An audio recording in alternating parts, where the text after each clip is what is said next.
Now, before I get into the crux of this video,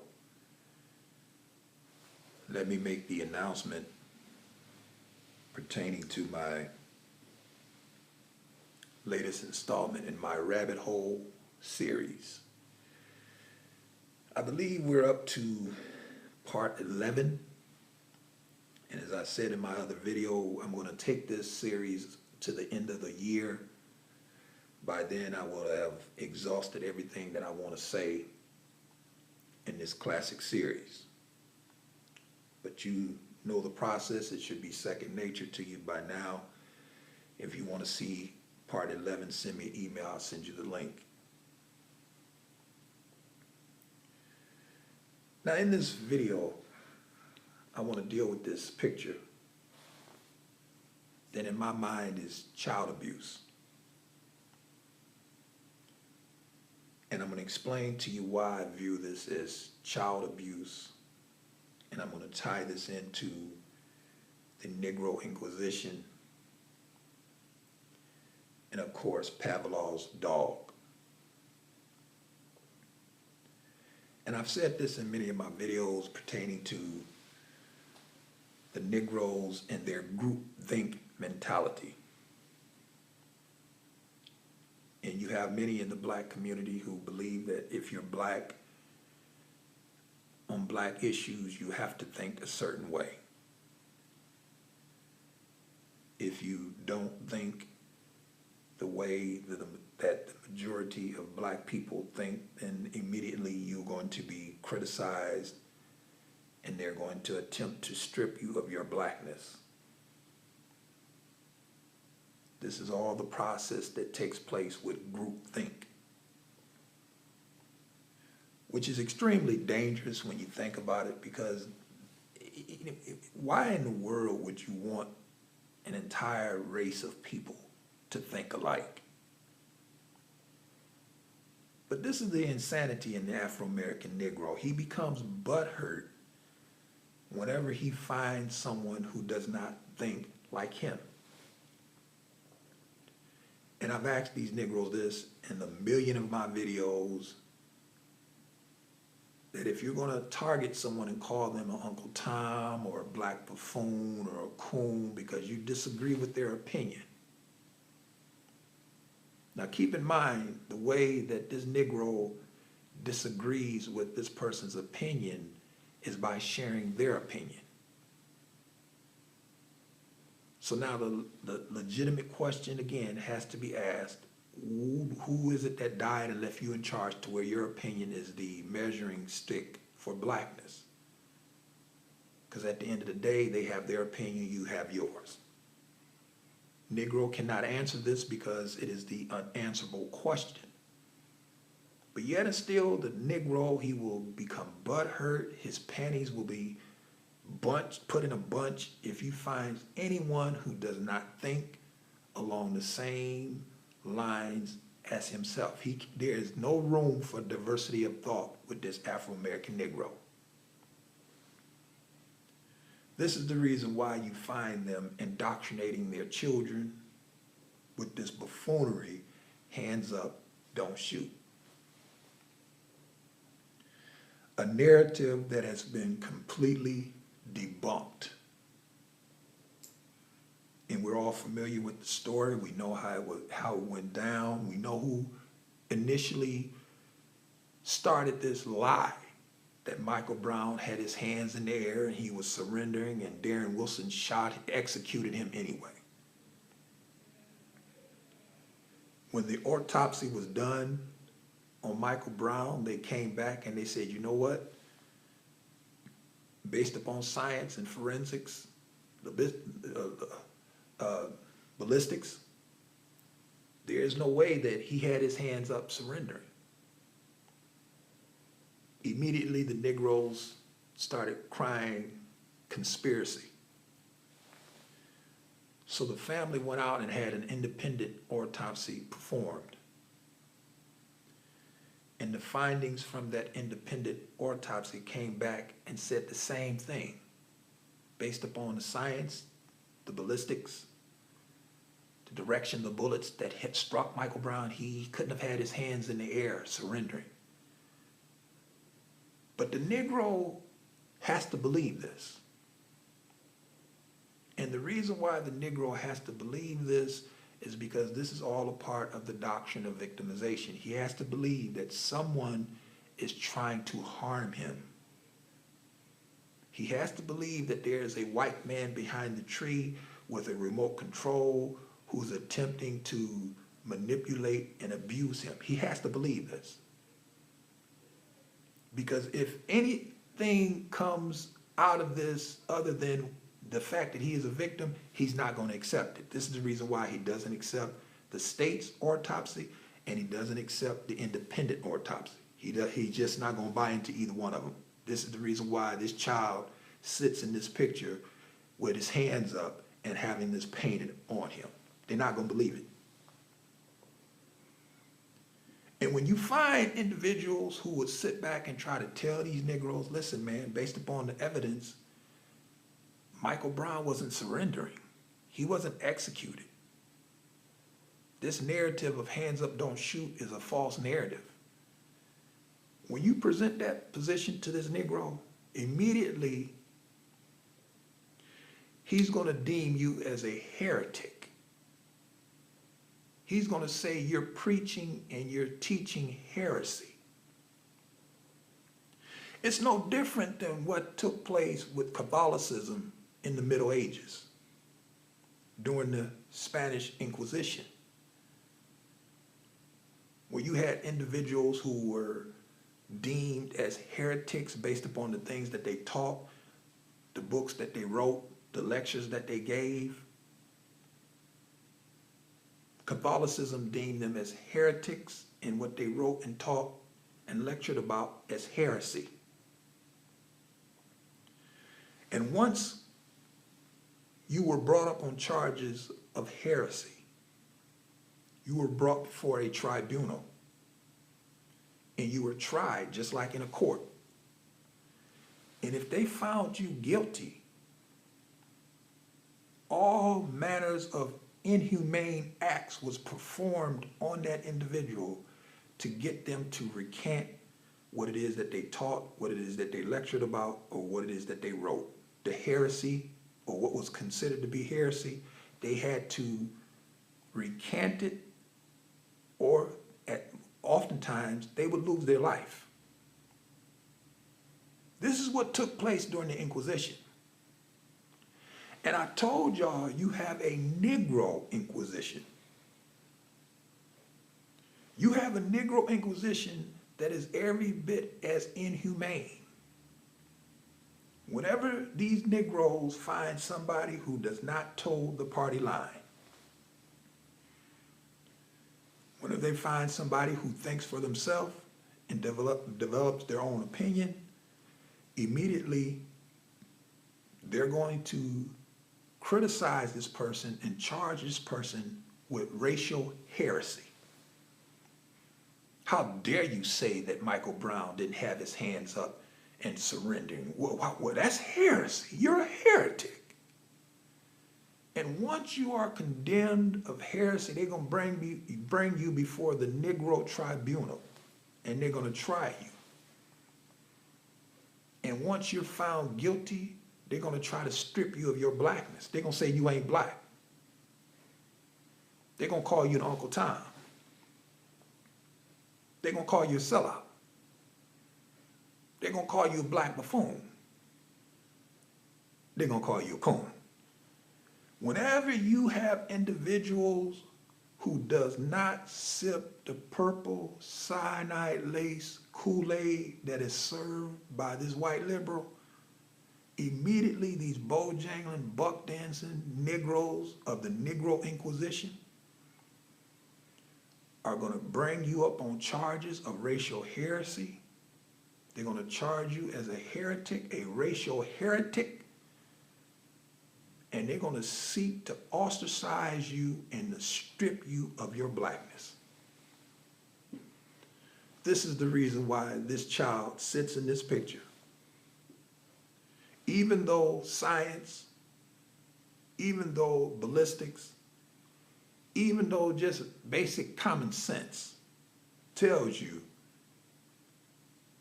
that this narrative of hands up, don't shoot is false, this is what this Negro believed. And how dare you not believe it with him? This is no different than when you deal with Eric Garner. And we all remember Eric Garner. We remember what took place with the brother. He was in New York selling little cigarettes, confronted by the officers.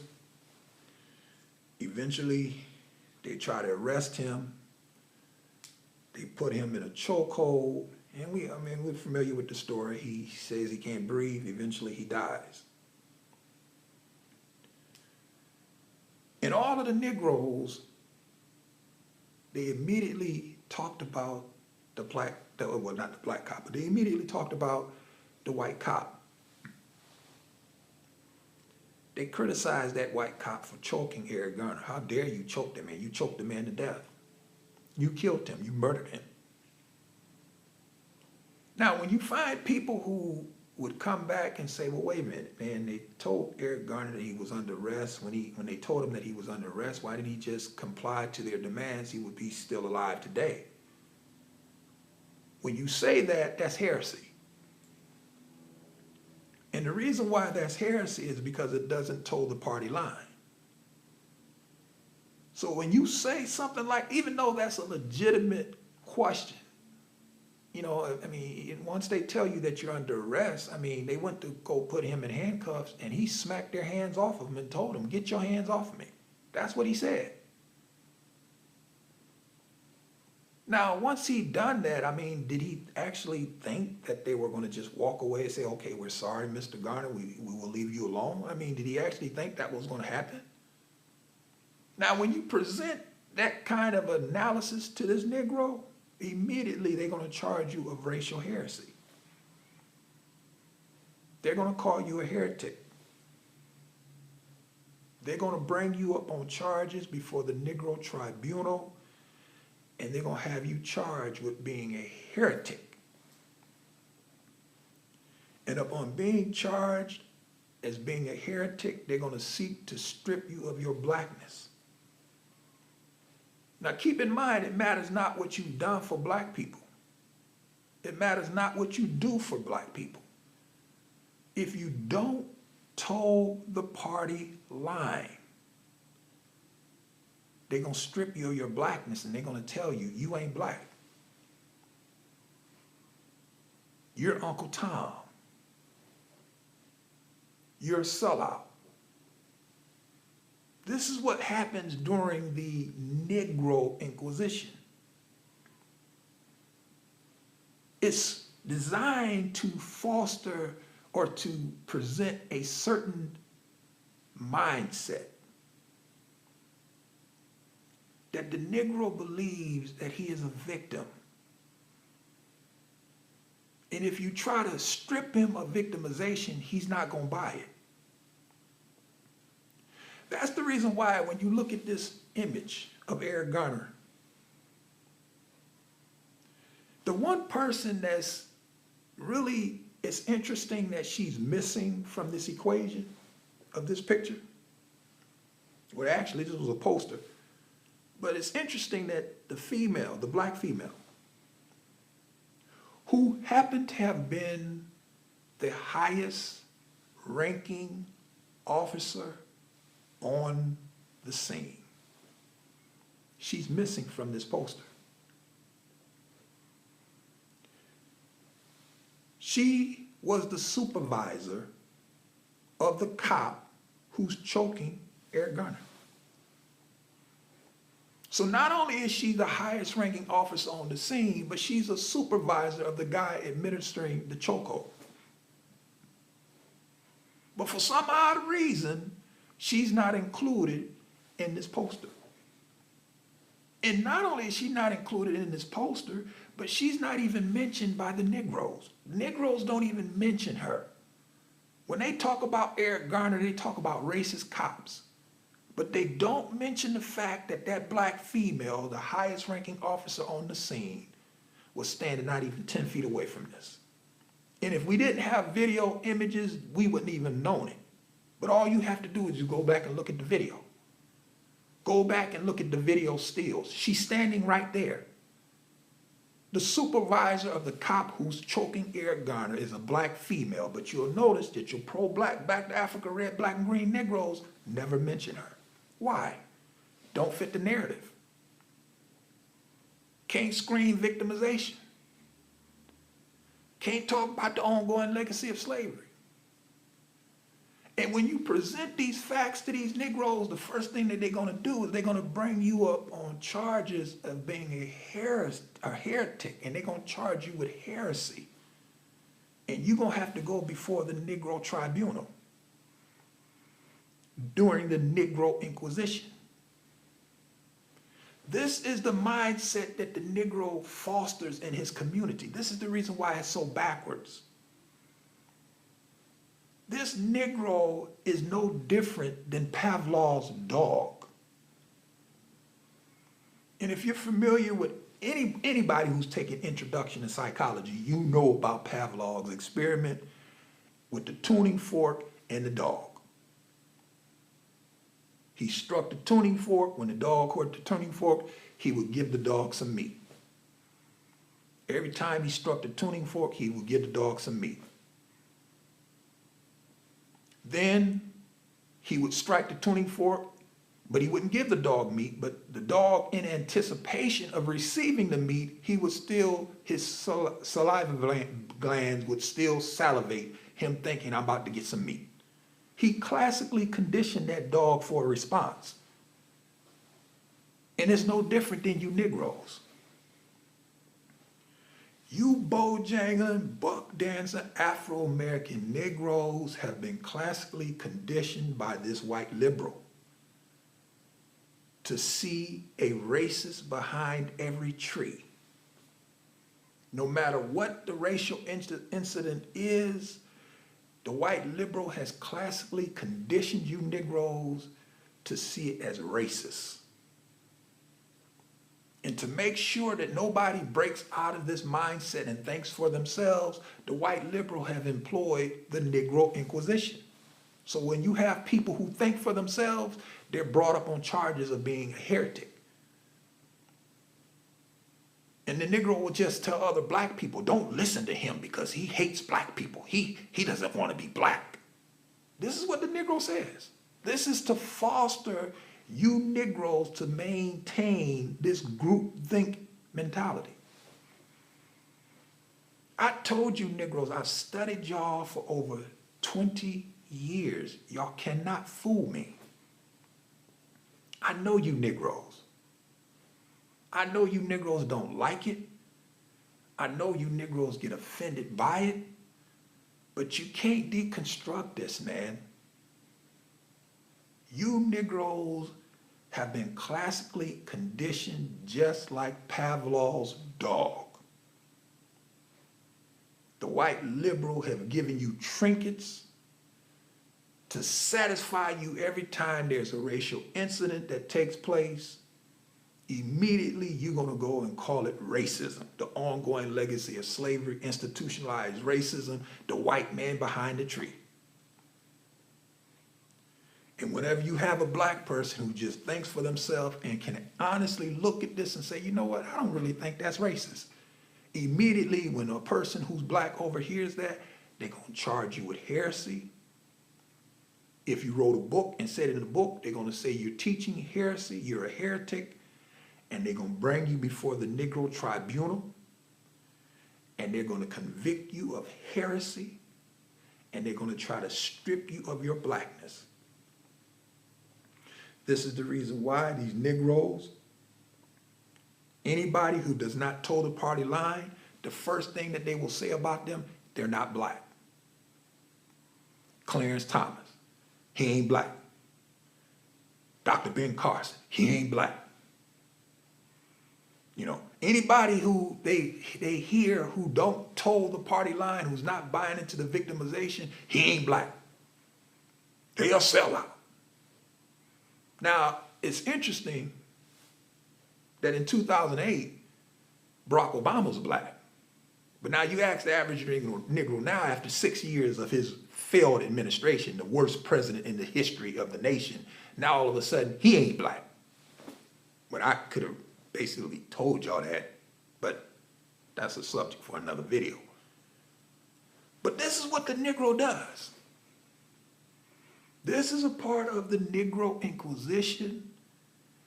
It's a part of the classical conditioning that this bojangling, buck dancing, Afro-American Negro has suffered. This is the reason why his communities look the way that it does. This is the reason why anytime you find someone who has broken off those chains and have tried to leave that Democratic Party plantation,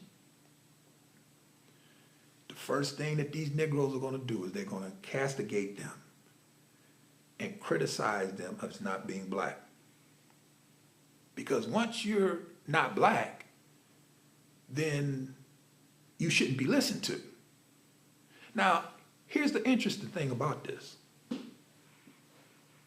Because you have Rachel Dolezal, and y'all knew I was going there, who's not black. But it's okay for sisters to listen to him.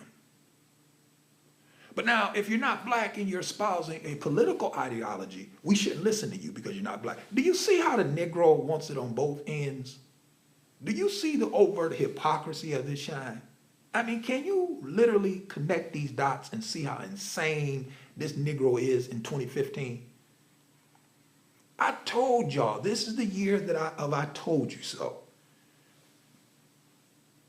I can show you better than I can tell you.